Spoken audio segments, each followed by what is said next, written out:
Hello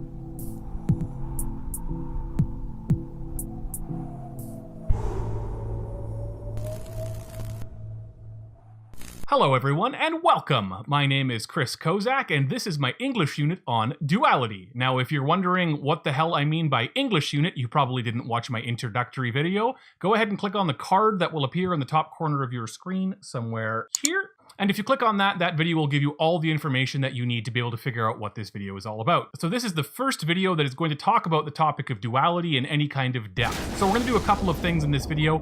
We're going to talk a little bit more in depth about what the word duality actually means. We're going to focus very intensely on one specific symbol of duality today that embodies the concept maybe better than any other symbol out there. And that is the symbol of the yin and yang. After we talk about the yin and yang symbol, we're going to talk a little bit about the concepts of order and chaos, because those are very important in the subject of duality. And then there will be a few little tidbits at the very end, and I'll tell you what's coming up in the next video as well. So for the first video, our first word of the day is the word duality. Now, if you don't remember from the previous video, or for some reason you haven't watched the previous video, the definition of duality that I gave was the attribute or quality of being two or dual. Hence duality, right? But it has another definition as well that we're going to work with today. Now, it's pretty similar, but this definition has more to do with what we're going to talk about today. The second definition that we are going to operate on today is an instance of opposition or contrast between two concepts or aspects of something, a dualism. As opposed to the previous definition, which just sort of had the idea of two, this definition incorporates the idea of two, but opposites. And with the yin and yang symbol, that is actually extremely important. The yin and yang symbol is the foundation of what we're going to talk about today. So in order to understand what we're going to talk about in the video, I need you guys to do me a favor. Right here, a card is going to appear. It'll look like a tiny little white thing that slides out with an exclamation mark on it. That card is a link to another video that was produced by Ted Ed about the yin and yang symbol. In order to understand anything else that happens in this video, you need to pause this video well, not right here, but in a second. You need to pause this video and you need to go watch that video first. When you've watched that video, come back and we'll continue our discussion. It's a very short little video. It's maybe 5 minutes long. It's beautifully animated and very well described. So in order to be able to understand some of our discussion today, like I said, go ahead and click on the card. I'll be waiting when you get back. Did you click on it? If you didn't click on it, I am disappointed, and I guess you can just try and figure out what it is that we're talking about for the rest of the video here. Like the video said, the yin and yang symbol is comprised of two distinct halves. A lot of people, when they think of the yin-yang symbol, they think of good and bad, but that's actually not what the yin-yang symbol stands for. It does stand for opposites, but good-bad isn't one of them. It's a lot more complex than that, as we'll discover today. The black half is the yin. The yin embodies quite a few different ideas in Taoism, which is the religion that the yin-yang symbol comes from. Now, as far as my research, which was pretty extensive, the yin half of the yin-yang symbolizes the following things: the feminine, black, the dark, the north, water, transformation, passiveness, the moon, weakness, the goddess Chang'e, earth, cold, oldness or age, elderliness, I don't know, even numbers, valleys, poor, softness, and it provides spirit to all things. So that's quite a list. Now, if you thought before, like I said, that the yin-yang symbol represents good and bad, you can see that it's a lot more complex than that. Now, that's the yin half. What about the yang half? Well, the yang half represents all of those same things, but the opposites of them, the duality of them. So the yang represents the masculine, the white, the light, the south, the fire, the creativity, the activity, sun, the strength, the god Jihe, or Jihi, or Xhe, or Jihe, or something, heaven, warmth, youth, odd numbers, mountains, wealth, hardness, and it provides form. Now, if we take our yin list and we take our yang list and we bring them close together, you can see that the two lists I created are indeed opposites of one another. Notice again that neither good nor bad is listed, neither positive nor negative. That is not the point of the yin-yang symbol. The yin-yang isn't about good and evil or right and wrong, it's about all of these other things. So let's talk about these things a little bit. Now, I'm going to give you a very brief rundown on the religion of Taoism here. It's going to be very incomplete and a brief summary. If you would like to learn more about Taoism, another card is going to appear right up here that links to another great video that'll tell you more about the religion of Taoism. This video, however, is not required for you to watch, unlike the other one, which was required. So Taoism believes that reality is comprised of two principles, or things, I guess, for lack of a better word. Those two things are order and chaos. The yin, or black, is associated with chaos, and the white, or yang, is associated with order. You might be thinking again, well, chaos is bad and order is good. We'll get to that in a second. It's a little bit more complex than that. But the yang, or the order, is the familiar, right? It's things that you know. You like your life the way that you like it. You like your particular bowl of cereal in the morning. You like to check your Facebook first thing when you get up. Whatever your routine is, that is familiar. That is your order. So the yang represents that. The yang represents the familiar, orderly life, whereas the yin represents the unseen, or the unknown, the chaos. If you think about it like day and night, the day, it's really easy to see things and understand where things are and what they look like, what their shape is. But as you all know, in the dark, it's a little bit scarier. You don't quite know what's out there, and there's nothing quite like the fear of the unknown. And the fear of the unknown is actually the fear of infinite possibility. Let me give you an example. If you've watched Stranger Things, the Demogorgon doesn't show what it actually looks like until about the third or fourth episode. After that, it's much less scary. The first 3 episodes, when you don't know what it looks like, it could look like anything. It's terrifying. It's way more scary in the first 3 episodes. That's because your mind is filling in the blanks. It doesn't quite know what it is or what it looks like. So you're afraid of all of the possibilities at one time of what it might look like. However, when it finally appears, you can see, oh, this is what it looks like, and those possibilities are limited to one thing. Now, of course, that was a fairly negative example because it was a monster. You can see what I mean there by the idea of light and dark and unseen and seen, or order and chaos. Now, let's get into the chaos seems bad. The word Taoism means the way, sort of the way of life, or the path of life that you should follow. Now, you might think that the way would be all in the yang, right? All in the white, in the orderly. But that's not what Taoists believe. Taoists believe that the way is that dividing line between the yin and the yang. It's about existing right on the border of order and chaos, of light and dark, of masculine and feminine, of mountains, of prime numbers and odd numbers. I don't know why that one's important. It's about balance. Now, balance is definitely a key word in Taoism, especially when looking at the yin-yang symbol. So let's go in depth a little bit more on that idea about walking that dividing line between the black and the white, the yin and the yang. Order is a pretty good thing. Everyone likes order. Order is comfortable, it's familiar. But if everything were comfortable and familiar all the time, you'd never change. Change is uncomfortable, and change comes from possibility. Change comes from chaos, both negative change and positive change. If you were just to live your entire life stationary, never moving, always in the yang, always in the white, you would have a very boring, unfulfilling, meaningless life. You'd never grow. You'd never go anywhere. But it gets worse. What does too much order look like? When you take order to an extreme, it can look something like this.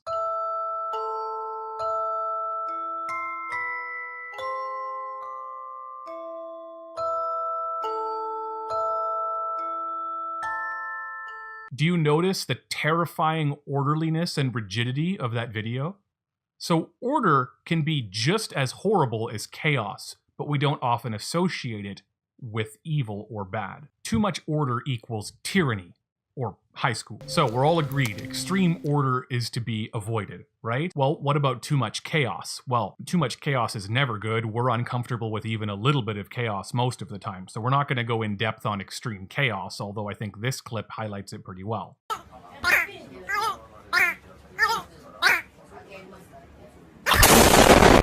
But what about the good in chaos? Well, like I already mentioned, potential comes from chaos. Change comes from chaos. Growth comes from chaos, because nested within chaos is the idea of possibility. Now, if you don't understand that, just think of the opposite. If everything is orderly and familiar and the same, well, obviously you're never going to change. Change comes from being disturbed in your routine, moving to a new school, breaking up with a significant other. Think of a difficult time you've had in your life that was chaotic, where a little bit of chaos was introduced into your orderly routine, and at the time it was terrible. But when you reflect on it, you realize how much you've learned. Maybe you've learned who you don't want to date anymore. Maybe you've learned what kind of person you are. Maybe you've learned what kind of friends you do and don't want to have. Chaotic experiences can be painful, but they are the ones that help us to grow and change. Again, for the Taoists, it is not about existing in the yin or the yang, but the dividing line between the two. So we can see that the idea of duality is nested very deeply in the Taoist religion, but you can also see it very cleverly nested inside of our actual psychology. So a long time ago, there was this sweet Latvian psychologist. This guy's name was Elkanon Goldberg.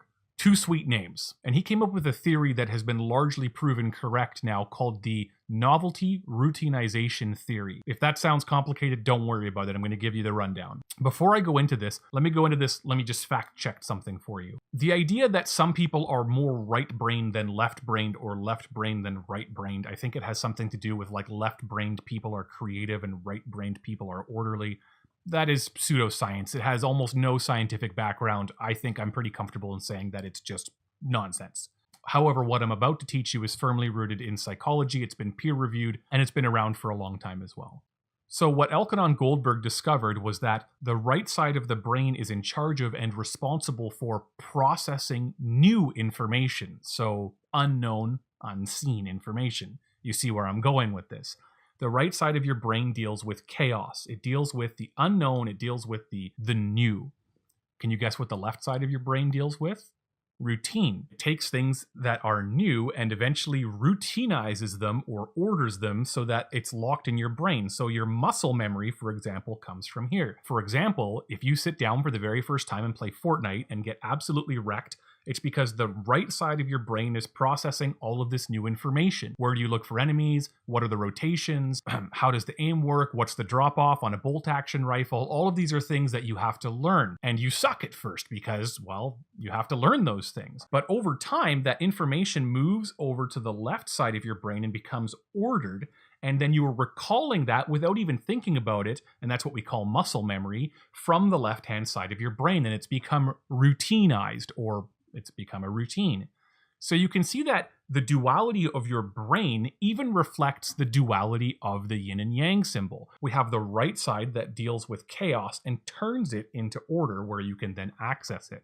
Absolutely fascinating. So here's one of the key points or key takeaways from this subject in this video. The yin and yang are not necessarily opposite. Even though we came up with a big list of opposites, when they're combined, it's not about being opposite, it's about being complementary. So the Taoists don't necessarily believe that male is the opposite of female so much as that the male is the complement to the female, or vice versa. That black is the complement to the white.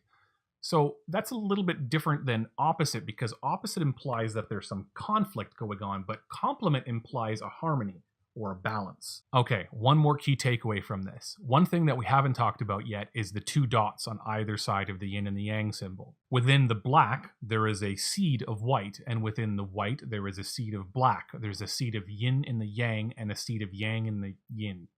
Got it. There's a seed of the feminine in the masculine and the masculine in the feminine. When talking about good and evil, there's some very interesting concepts here. Remember, again, in the previous video, I asked a question.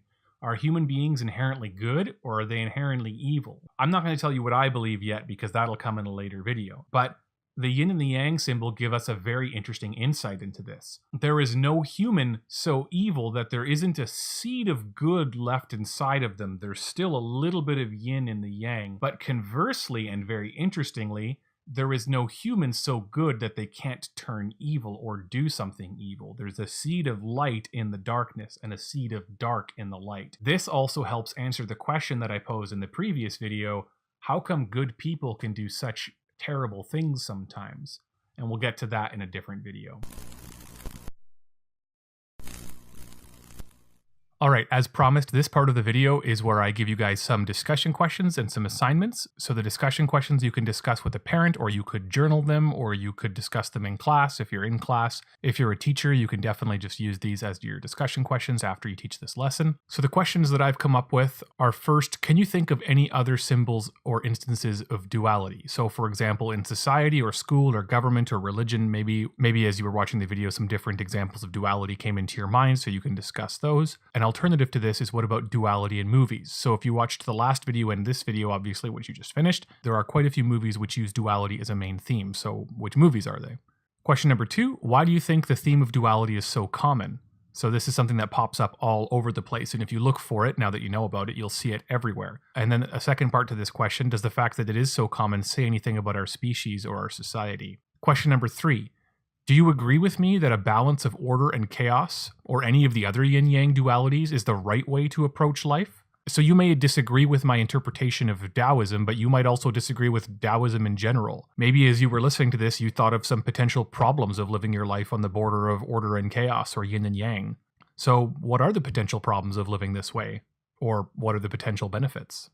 And then finally, what was the most interesting thing for you that you learned about today? Maybe it was something new or something that you already knew that you learned about in more detail.